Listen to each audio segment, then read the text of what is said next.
કેમ છો વિદ્યાર્થી મિત્રો? મજામાં? અને દાખલા ગણો છો ને બધાય?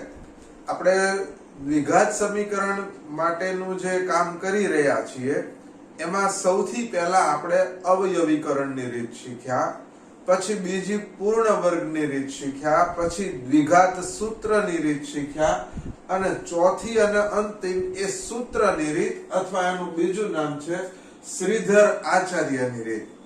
ભારતીય ગણિતશાસ્ત્રી એ ઈસવીસન 1025 માં એને આ રીતનું શોધ કરેલી અને દ્વિઘાત સમીકરણનો ઉકેલ કેવી રીતે મેળવવો સૌથી સરળમાં સરળ રીત છે.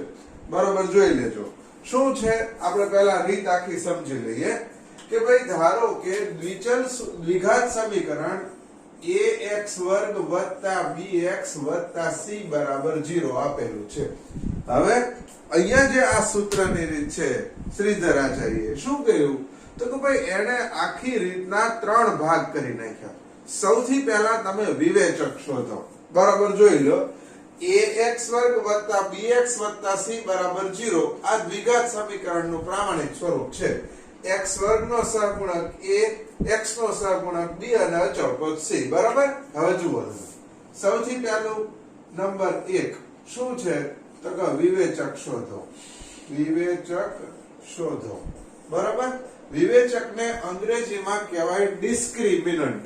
ડિસ્ક્રિમિનન્ટ ઉપરથી કેપિટલ D એટલે અહીંયા એનું સૂત્ર આવું થાય d બરાબર b વર્ગ માઈનસ 4ac. એટલે સૌથી પહેલા આપેલા દ્વિઘાત સમીકરણ ઉપરથી આપણે વિવેચક શોધવાનો. પરીક્ષામાં ઘણી વખત 1 માર્કમાં આવો સવાલ આવે કે દાખલા તરીકે જુઓ x નો વર્ગ માઈનસ 5x વત્તા 10 બરાબર 0 આવું છે. બરાબર, આમાં વિવેચક શોધો તો શું કરવાનું? x વર્ગ નો સહગુણક તો કે a બરાબર 1, b બરાબર માઈનસ 5, c બરાબર કેટલા 10. બરાબર, જોઈ જુઓ. બરાબર, જોઈ લેજો તો શું થશે તો કે d બરાબર b વર્ગ માઈનસ 4ac. b નો વર્ગ એટલે માઈનસ 5 નો વર્ગ થાય 25, માઈનસ 4a એટલે 1 અને c એટલે કેટલા છે ભાઈ તો કે 10. બરાબર, તો અહીંયા 25 માઈનસ 4 દાન 40 તો 10 માંથી 5 જાય તો 5, 3 માંથી 2 જાય તો કેટલા રહે માઈનસ 15. કહેવાનો અર્થ એ છે કે સૌથી પહેલા વિવેચક શોધો. એટલે પહેલું કામ આપણે વિવેચકનું કર્યું. હવે નંબર 2 જો વિવેચક ના મૂલ્ય પરથી બીજની ચર્ચા. બરાબર, કે વિવેચક નું મૂલ્ય કેવું મળે એની માટે આપણે 3 ઓપ્શન છે. કા વિવેચક નું મૂલ્ય ધન મળે તો શું જવાબ લખવું, વિવેચક નું મૂલ્ય ઋણ મળે તો શું લખવું, વિવેચક નું મૂલ્ય શૂન્ય મળે તો શું લખવું. બરાબર, તો અહીંયા આપણે આમ લખીએ જો કે જો d ધન મળે, d કેવું મળે ધન, તો આપણે લખવાનું શું લખશું તો કે ભાઈ દ્વિઘાત સમીકરણના 2 ભિન્ન અને વાસ્તવિક બીજ મળશે. જો આ વાક્ય આપણે યાદ રાખેલું, જો d ની કિંમત ધન મળી હોય તો આપણે લખવાનું દ્વિઘાત સમીકરણના 2 ભિન્ન અને વાસ્તવિક બીજ મળશે. બરાબર, હવે બીજી એક આપણે લખીએ કે જો d બરાબર 0 એટલે d ની કિંમત શૂન્ય મળે તો શું લખવાનું આ રીતે દ્વિઘાત સમીકરણના 2 સમાન એટલે કે સમીકરણના સમાન અને વાસ્તવિક બીજ મળશે. બરાબર. અહીંયા એક શબ્દ સમાન છે. સમાનને ઘણી વખત આવૃત એવો શબ્દ પણ રાખવામાં આવે છે. એટલે ઘણી વખત પરીક્ષામાં એમ કીધું હોય કે જો દ્વિઘાત સમીકરણના આવૃત અને વાસ્તવિક બીજ મળે તો વિવેચકની કિંમત ખાલી જગ્યા હોય, તો વિવેચકની કિંમત કેવી હોય? શૂન્ય હોય. બરાબર. એટલે આપણે ધ્યાન રાખવાનું. અને છેલ્લું, જો ડી ઋણ મળે, ડી ની કિંમત કેવી મળે? ઋણ. તો આપણે લખવાનું દ્વિઘાત સમીકરણના ભિન્ન અને વાસ્તવિક બીજ મળશે નહીં. બરાબર. આ બે સ્ટેપ થયા. હવે આપણે ત્રીજું સ્ટેપ જોઈએ, નંબર 3. જોઈ લેજો. 3 સ્ટેપ આપણે યાદ રાખવાના છે. અહીંયા આ જે સ્ટેપ તમને દેખાય છે મોટું, પણ હકીકતે કેવું થાય કે જો ધારો કે d બરાબર 5 મળ્યા એટલે કે ધન મળે, તો આપણે આ જ વાક્ય લખવાનું દ્વિઘાત સમીકરણના બે ભિન્ન અને વાસ્તવિક બીજ મળશે. જો d ની કિંમત 0 મળે તો દ્વિઘાત સમીકરણના સમાન અને વાસ્તવિક બીજ મળશે. અને અહીંયા આપણે ઉદાહરણ લીધું એ પ્રમાણે આવું મળી જાય તો આપણે શું લખશું? દ્વિઘાત સમીકરણના ભિન્ન અને વાસ્તવિક બીજ મળશે નહીં. એટલે દાખલો ત્યાં પૂરો થઈ ગયો. આ બે માં દાખલો આગળ ચાલશે. બરાબર. ત્રીજા સ્ટેપમાં શું છે? તો કે આ રીતે d ધન હોય તો કે x બરાબર -b વત્તા ઓછા વર્ગમૂળમાં d છેદમાં 2 અને d બરાબર 0 હોય તો x બરાબર -b છેદમાં 2. બરાબર. આ રીતે છે. આપણે જેમ જેમ દાખલા ગણીશું એમ તમને આખું ક્લિયર થતું જશે કે ભાઈ આમાં ખરેખર કેવી રીતે છે. બરાબર. એટલે તમે શું કરશો અત્યારે કે પહેલું સૂત્રની રીત એમ કઈ ના લખવાનું સમીકરણ, પછી આ 1, આ 2 અને એની નીચે 3 આ રીતે તમે લખી નાખો. પછી આપણે દાખલા ગણીએ અને તમને સમજાવતા છીએ.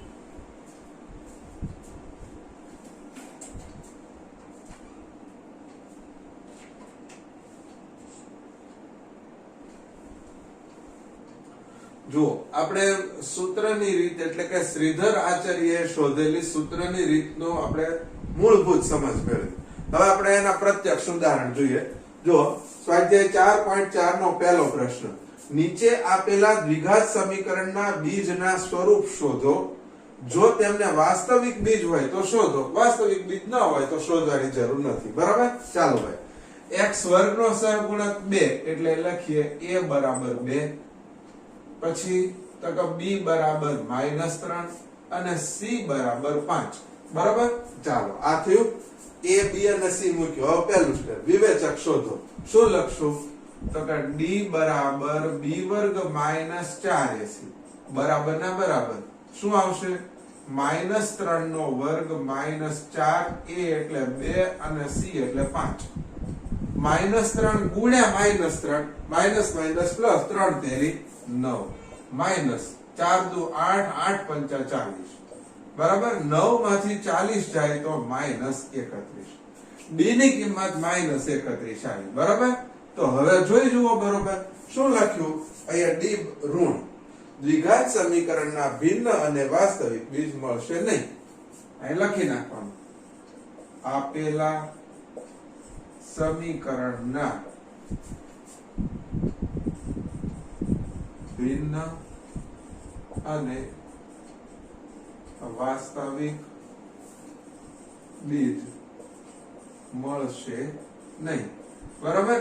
હવે એક નક્કી થઈ ગયું કે બીજ મળશે નહીં તો આપણે આગળ દાખલો ગણવાની જરૂર નથી. લખી નાખો.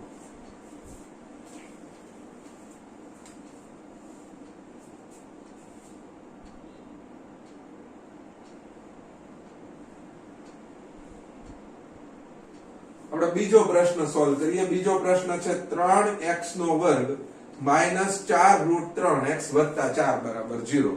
પહેલું સ્ટેપ વિવેચક શોધો. તો જુઓ x વર્ગ નો સહગુણક a બરાબર 3, x નો સહગુણક b બરાબર -4√3 અને c બરાબર અચળ પદ 4. શું થશે? આ રીતે જુઓ. d બરાબર b વર્ગ -4ac બરાબર ના બરાબર -4√3 કૌંસ પૂરો વર્ગ બરાબર, -4√3 કૌંસ પૂરો વર્ગ, પછી માઇનસ આ 4, a એટલે કેટલા છે તો કે 3, c એટલે કેટલા છે 4, સાદું રૂપ આપો. 4 નો વર્ગ કેટલો થાય તો કે 16, √3 નો 3, 16 તેરી 48. બરાબર, જુઓ અહીંયા આપણે ધ્યાન શું રાખવાનું છે, આ બંનેનો અલગ અલગ વર્ગ કરી અને એનો ગુણાકાર કરવાનો. પહેલા 4 નો વર્ગ 16, √3 નો 3, 16 તેરી 48, અને માઇનસ નો વર્ગ તો પ્લસ થાય, માઇનસ 4 તેરી 12, 12 ચોકુ 48. બરાબર, 48 માંથી 48 જાય તો 0, તો d ની કિંમત 0 આવે. શું લખશું? d બરાબર 0. સમીકરણના સમાન અને વાસ્તવિક બીજ મળશે. એવું લખી નાખો, માટે સમીકરણના સમાન અને વાસ્તવિક બીજ મળશે. બરાબર, હવે બીજ મળે છે એટલે આપણે શોધવા પડશે.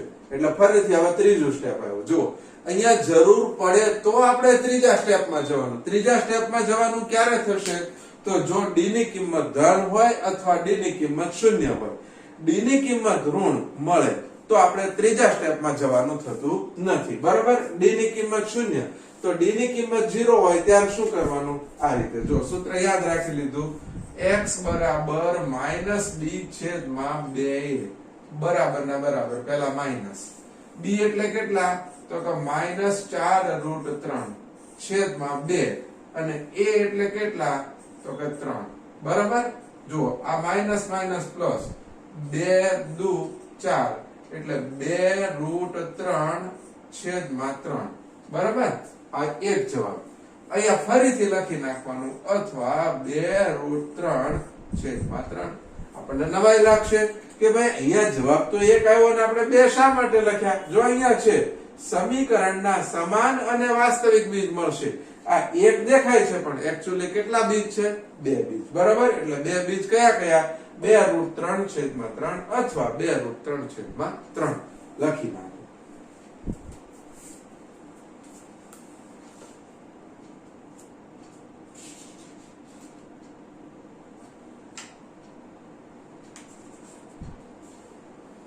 ત્રીજો ક્વેશ્ચન છે, પહેલાનો ત્રીજો, 2x² - 6x + 3 બરાબર 0, x વર્ગ નો સહગુણક a બરાબર 2, x નો સહગુણક b બરાબર -6, અચળ પદ c બરાબર 3. બરાબર, સૌથી પહેલા વિવેચક, d બરાબર b² - 4ac બરાબર ના બરાબર, b વર્ગ એટલે -6 નો વર્ગ -4, a એટલે 2 અને c એટલે 3 બરાબર 6 નો વર્ગ 36 માઈનસ 4 દુ 8, 8 તેરી 24, 36 માંથી 24 જાય તો 12, એટલે d ની કિંમત 12 મળી.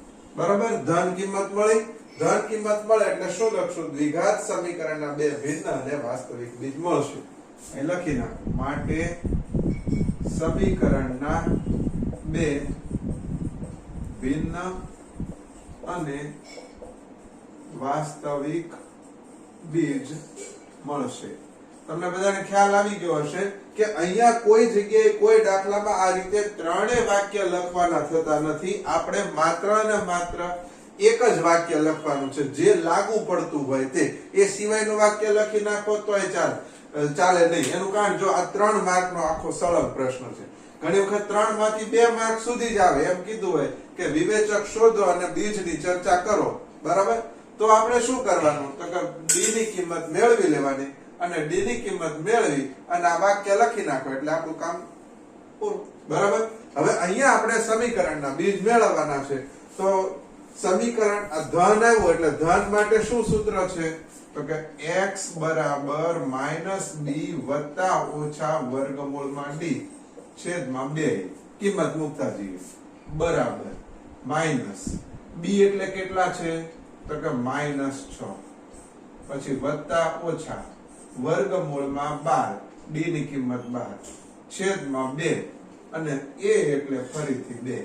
બરાબર, જોઈ જુઓ આ માઈનસ માઈનસ પ્લસ, પછી 6 વત્તા ઓછા 12 માટેનું વર્ગમૂળ અહીંયા ગણતરી કરી લઈએ. જો 12 અવયવ પાડો, 2 6 દુ 12, 2 3 દુ 6 અને 3 1 3, કોનું જોડકું બન્યું 2 નું, એટલે 2 નું જોડકું બન્યું 3 નું નહીં, એટલે એનો જવાબ તો કે 2√3.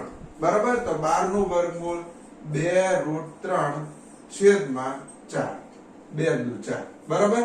અહીંયા લખીએ છીએ જો બરાબર. હવે તો આ 6 અને 2 એટલે 2 કોમન આવશે, તો અંદર શું રહેશે? 2 કોમન આવે તો 2 ના ઘડિયામાં 6 ક્યારે આવે તો કે 3, 2 તેરી 6 વત્તા ઓછા વર્ગમૂળમાં 3, કેમ કે 12 2 જતા રહ્યા છેદમાં 4, 2 દુ 4. તો હવે ફાઇનલ જવાબ શું થાય તો કે 3 વત્તા √3 છેદમાં 2 અથવા 3 ઓછા √3 છેદમાં 2. બરાબર. અહીંયા લખ્યું ને કે બે ભિન્ન અને વાસ્તવિક બીજ મળશે. ભિન્ન એટલે જુદા જુદા, બે જુદા છે. પહેલો જવાબ છે 3 વત્તા √3 છેદમાં 2 અથવા બીજો જવાબ 3 માઈનસ √3 છેદમાં 2. લખી નાખો.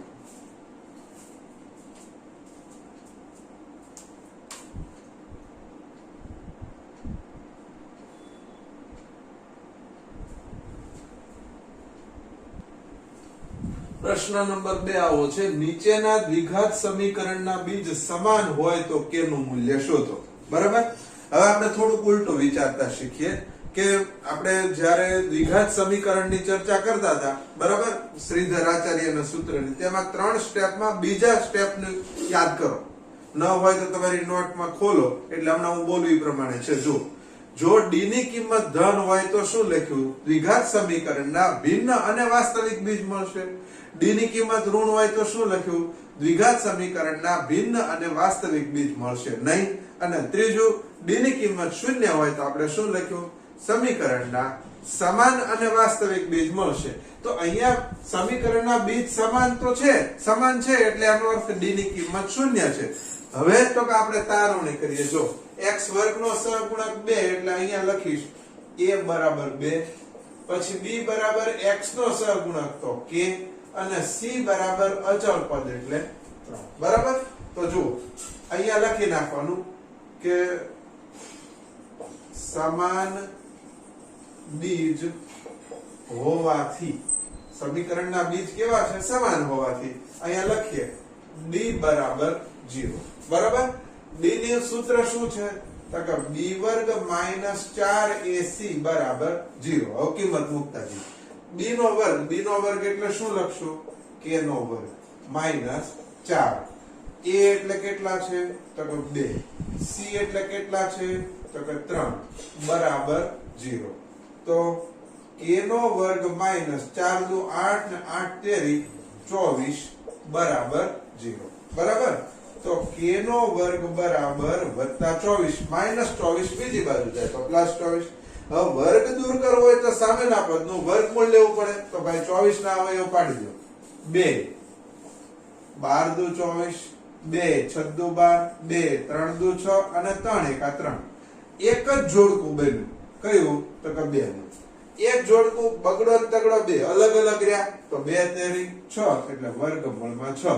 એટલે કોઈ આપણને પ્રશ્ન કરે કે 24 નું વર્ગમૂળ શું થાય તો 24 નું વર્ગમૂળ કેવી રીતે તો કે 2√6 આ ગણવાની પદ્ધતિ. તો અહીંયા હવે આપણે વર્ગ દૂર કરો તો સામેના પદનું વર્ગમૂળ તો k બરાબર પ્લસ ઓર માઈનસ 2√6. હવે આપણે બે જવાબ અલગ લખી નાખવાના કે ભાઈ k નું મૂલ્ય શું તો કે 2√6 અથવા શું -2√6 મળે. બરાબર. ચાલો બીજો પ્રશ્ન જોઈ લઈએ. અહીંયા બીજો પ્રશ્ન છે kx કૌંસમાં x - 2 વત્તા 6 બરાબર 0. પહેલા ગુણાકાર કરો.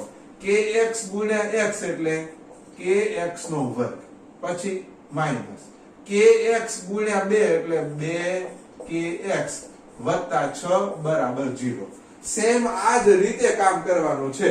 તો પહેલા x વર્ગ નો સહગુણક a બરાબર k, x નો સહગુણક b બરાબર -2k અને છેલ્લે c બરાબર કેટલા 6. બરાબર. આ જ રીતે સમાન બીજ હોવાથી સમીકરણના બીજ સમાન હોવાથી શું થાય તો કે ભાઈ d બરાબર 0. d ને સૂત્ર શું છે તો કે b વર્ગ માઈનસ 4ac બરાબર 0. b નો વર્ગ એટલે અહીંયા લખતા જઈએ જુઓ માઈનસ 2k નો વર્ગ માઈનસ 4. a એટલે કેટલા તો કે k. c એટલે કેટલા તો કે 6 બરાબર 0. હવે સાદું રૂપ આપો માઈનસ 2 નો વર્ગ 4 4k નો વર્ગ માઈનસ 6 4 24k 24k બરાબર 0. હવે બે માંથી કઈ કોમન આવશે તો હા શું આવશે 4k. તો 4k કોમન આવે. કોમન કેવી રીતે તો કે 4 અને 24 બે 4 ના ઘડિયામાં છે તો 4k કોમન તો અંદર રહેશે k માઈનસ 4 6 24 બરાબર 0. હવે બે ને અલગ કરી નાખો તો 4k બરાબર 0 અથવા k માઈનસ 6 બરાબર 0. તો અહીંયા k બરાબર 0 ના છેદમાં 4 અથવા અહીંયા k બરાબર 6 એક જવાબ આવી ગયો અને 0 ના છેદમાં 4 એટલે 0. તો k ની બે વેલ્યુ મળી. બરાબર બરાબર. એટલે અહીંયા કેમ લખ્યું એ જ રીતે હવે નીચે લખી નાખવાનું. માટે k નું મૂલ્ય શું તો કે 0 અથવા 6 મળે. રેડી. બંને દાખલા એક પછી એક નીચે લખજો બાજુ બાજુ નહીં પહેલા અને એની નીચે લખી દો.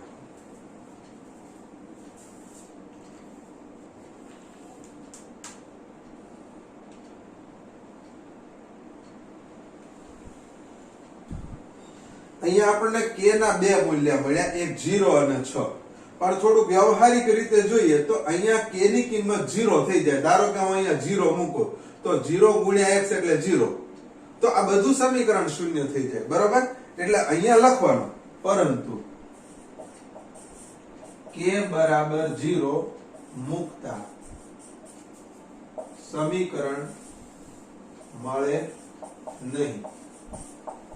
તેથી k બરાબર કેટલા 6. આ એક જ જવાબ ગણાય. લખી નાખજો.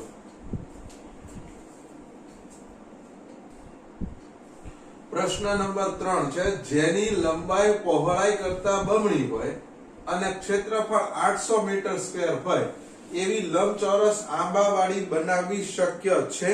પહેલો પ્રશ્ન એ છે. અને જો આપણે ગણતરી કરતા એમ કે ભાઈ જો આવી આંબાવાડી બનાવી શકાય તો આપણે એનો જવાબ હામાં એટલે કે આપણે જો કહી શકીએ તો લંબાઈ અને પહોળાઈ બે શોધવાનું છે. લંબાઈ પહોળાઈ કરતા બમણી છે તો આપણે પહોળાઈ પહેલા ધારી લઈએ. અહીંયા હું લખું છું ધારો કે લંબચોરસ ની પહોળાઈ બરાબર x મીટર. પહોળાઈ x મીટર છે તો અહીંયા હું લખી નાખું માટે લંબાઈ બરાબર 2x મીટર. તમે જુઓ કે લંબાઈ છે એ પહોળાઈ કરતા બમણી છે. પહોળાઈ x હોય તો લંબાઈ 2x છે. હવે એનું ક્ષેત્રફળ કેટલું છે તો 800 મીટર સ્ક્વેર. તો અહીંયા હું લખી નાખું લંબચોરસ નું ક્ષેત્રફળ બરાબર કેટલા 800 આપેલું છે. હવે લંબચોરસ નું ક્ષેત્રફળ એટલે શું તો અહીંયા હું લખું લંબાઈ ગુણ્યા પહોળાઈ બરાબર 800. કિંમત મૂકી દઈએ. લંબાઈ કેટલી છે 2x ગુણ્યા x બરાબર 800. તો x ગુણ્યા x એટલે x નો વર્ગ બરાબર 800 ભાગ્યા 2. તો x વર્ગ બરાબર 400. બરાબર. હવે તો કે વર્ગ દૂર કરવો હોય તો સામેના પદનું વર્ગમૂળ લ્યો. 400 નું વર્ગમૂળ શું થાય તો કે 20. 20 ગુણ્યા 20 એટલે 400. તો અહીંયા હું લખું x બરાબર પ્લસ ઓર માઈનસ 20. બરાબર. એટલે અહીંયા આપણે શું થયું તો કે ભાઈ આમાં આપણે દ્વિઘાત સમીકરણ તો બની ગયું. અહીંયા આ દ્વિઘાત સમીકરણ બન્યું એટલે એનો અર્થ એવો થયો કે આંબાવાડી બનાવવી શક્ય છે. તો આપણે લંબાઈ અને પહોળાઈ બે મળી જાય. x ની કિંમત હવે પહોળાઈ કોઈ દિવસ ઋણ શક્ય નથી એટલે બે જવાબ મળ્યા છે. આપણે અલગ કરી નાખીએ બધાને ખ્યાલ આવે. x બરાબર 20 અથવા માઈનસ 20 અહીં લખવાનું. પરંતુ લંબચોરસ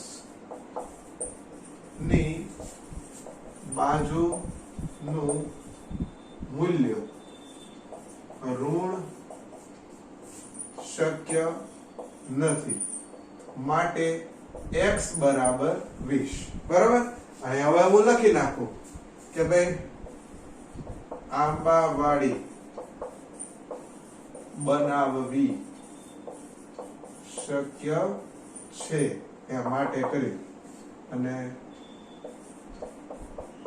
પહોળાઈ બરાબર x, પહોળાઈ માટે શું ધાર્યું છે x, અહીં લખી નાખો પહોળાઈ બરાબર 20 મીટર અને એની કરતા બમણી છે, લંબાઈ બરાબર 40 મીટર લખી.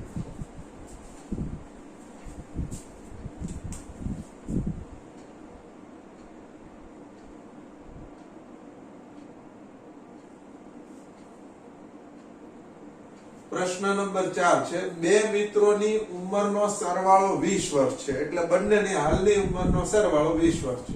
પ્રશ્ન આગળ જુઓ કે 4 વર્ષ પહેલા તેમની ઉંમર દર્શાવતી સંખ્યાઓનો ગુણાકાર 48 હતો. શું આ પરિસ્થિતિ શક્ય છે? જો હોય તો તેમની અત્યારની ઉંમર શોધો.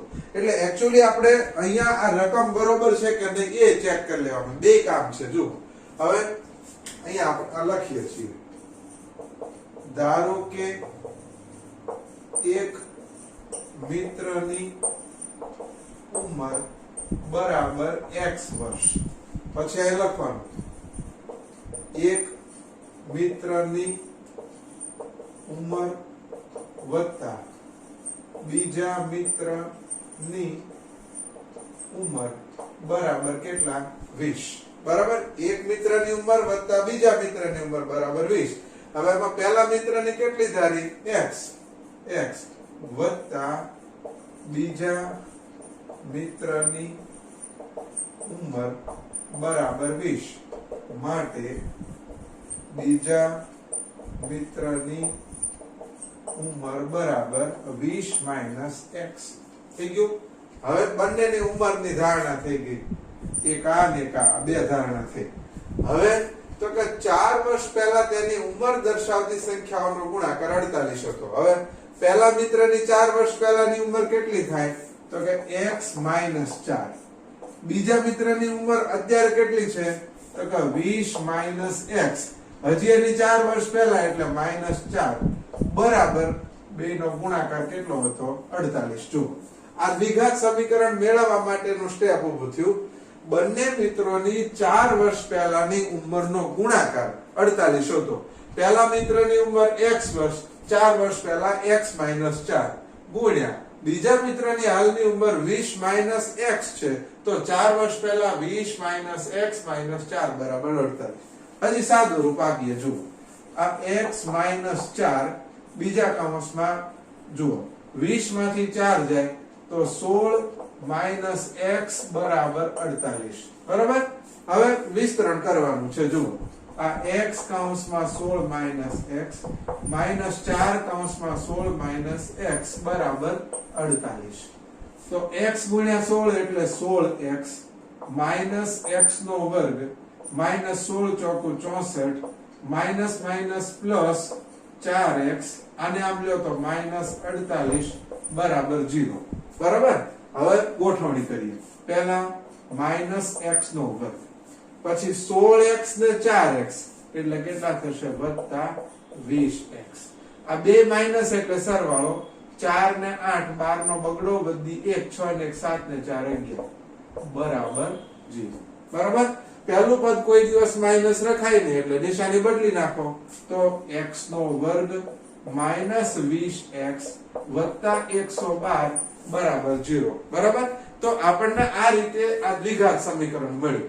હવે તો કે આની ઉપરથી a b અને c તારવીએ. જુઓ a બરાબર x વર્ગ નો સહગુણક 1, b બરાબર x નો સહગુણક માઈનસ 20 અને c બરાબર અચળ પદ 112.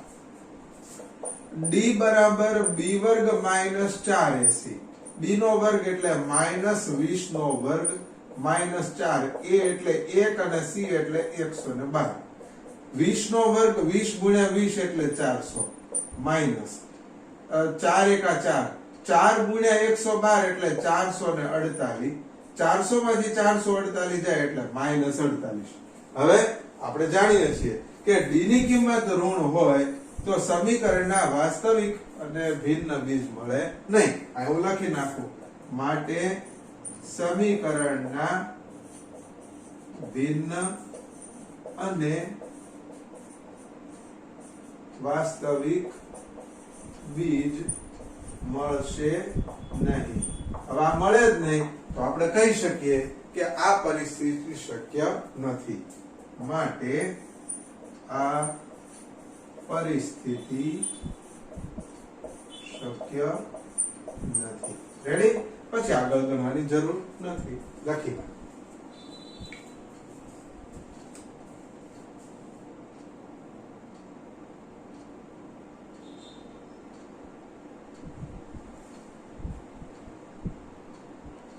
પ્રશ્ન નંબર 5 જેની પરિમિતિ 80 મીટર, પરિમિતિ એટલે ચારે બાજુનો સરવાળો, અને ક્ષેત્રફળ 400 મીટર સ્ક્વેર હોય તેવો લંબચોરસ બગીચો બનાવવાનું શક્ય છે.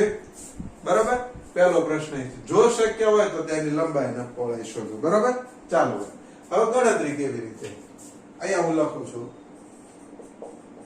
ધારો કે લંબચોરસ ની પહોળાઈ બરાબર x મીટર. આપણે કીધું એ પ્રમાણે ધારણા કરીએ ત્યારે હંમેશા લંબાઈ અને પહોળાઈમાં પહોળાઈ ઓછી હોય, લંબાઈ વધુ હોય. બરાબર? એટલે પહોળાઈ માટે ધારણા કરી. હવે અહીંયા હું લખું છું. જો લંબચોરસ ની પરિમિતિ બરાબર કેટલી આપી છે? પરિમિતિ 80 મીટર. હવે અહીંયા સૂત્ર 2 કૌંસમાં લંબાઈ વત્તા પહોળાઈ બરાબર 80. લંબચોરસની પરિમિતિનું સૂત્ર શું? તો કે 2 વખત લંબાઈ વત્તા 2 વખત પહોળાઈ. બરાબર? દાખલા તરીકે આ લંબચોરસ બોર્ડ છે તો એની ચારે બાજુનો સરવાળો કરો તો 2 વખત લંબાઈ આવે અને 2 વખત પહોળાઈ આવે. બરાબર? હાલો 2 અને કૌંસ વચ્ચે ગુણાકારનો સંબંધ, આ બાજુ જાય તો ભાગાકાર. તો અહીંયા હું લખું લંબાઈ વત્તા પહોળાઈ માટે x બરાબર 80 ભાગ્યા 2. આ 2 છે એ ભાગાકારમાં આવ્યો. તો શું થયું? બરાબર જોઈ લેજો. તો આ રીતે થશે 2 40 × 80.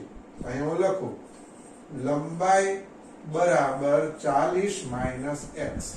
જો આ વત્તા લંબાઈ એમ ના વત્તા x બીજી બાજુ જાય તો -x. આ લંબાઈ અને પહોળાઈ બે આપણે મેળવી લીધી. આ પહોળાઈ છે અને આ લંબાઈ છે. હવે શું કામ કરવાનું છે? તો કે આનું ક્ષેત્રફળ 400 મીટર સ્ક્વેર. તો અહીંયા હું લખું છું લંબચોરસ નું ક્ષેત્રફળ બરાબર કેટલું? 400 મીટર સ્ક્વેર. હવે તો કે લંબાઈ કેટલી? તો 40 - x એને ગુણ્યા પહોળાઈ કેટલી? x બરાબર કેટલા? 400.